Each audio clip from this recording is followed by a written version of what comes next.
Hi there, I'd like to work an example that uses the information we just learned. Here's the problem. The age of murder offenders in the U.S. in 2016 is skewed right with a population mean of 31 years and a population standard deviation of 13 years. What is the probability that a sample of 100 murder offenders in 2016 will have a mean age less than 28? So as we look at this problem, essentially we're trying to solve a probability. And we notice, and I want to notice in the first sentence, we're given some information.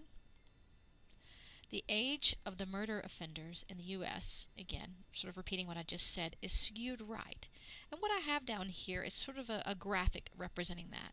They told us the mean was 31 years of age and the standard deviation is 13 years of age.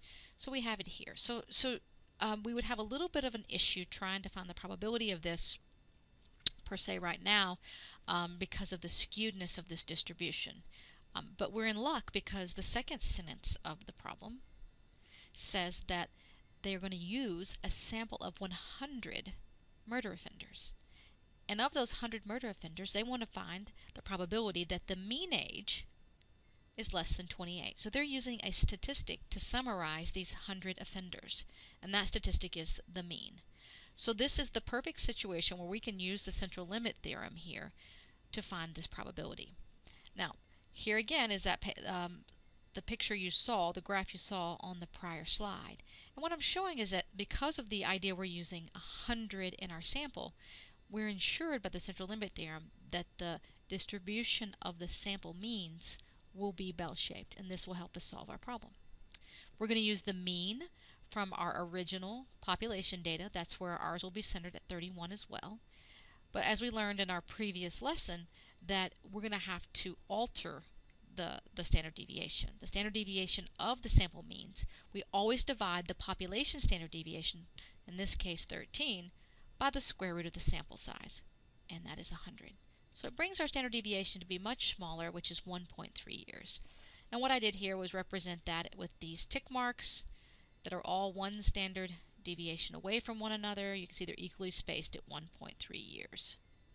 And again, where the 28 comes into play is that that's the actual value, the sample mean we're curious about. Like, how likely would it be to see 100 murder offenders and find that their mean age is less than 28? So we see it here, and ultimately you'll see in a minute we're going to find this area to the left here.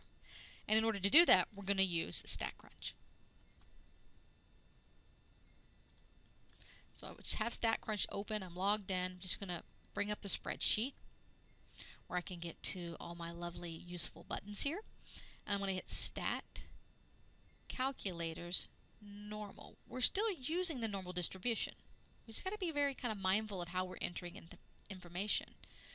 We want to enter in the information that was on the right side of the screen, not the left side. We want to enter in the sampling distribution. So again, we talked about how it should be centered at 31. The standard deviation here is going to be the 1.3. That is that smaller standard deviation we got when we divided by the square root of the sample size. Now x doesn't say x bar here, but essentially we're just looking for the stopping point along the horizontal axis, and that for us, they asked us about 28 and less than. So we'll just keep it here. Reminder, there's two directions here, to the left, to the right, and we'll hit compute. So you can see it doesn't inhabit, let me get those tick marks there, it doesn't inhabit much of the curve. So we'd expect that this area would be quite small, and you can see it corresponds to about a 1%, a little more than 1%. So there's a 1% chance that a sample of 100 murder offenders, if you collected them from 2016, would have a mean age less than 28 years of age.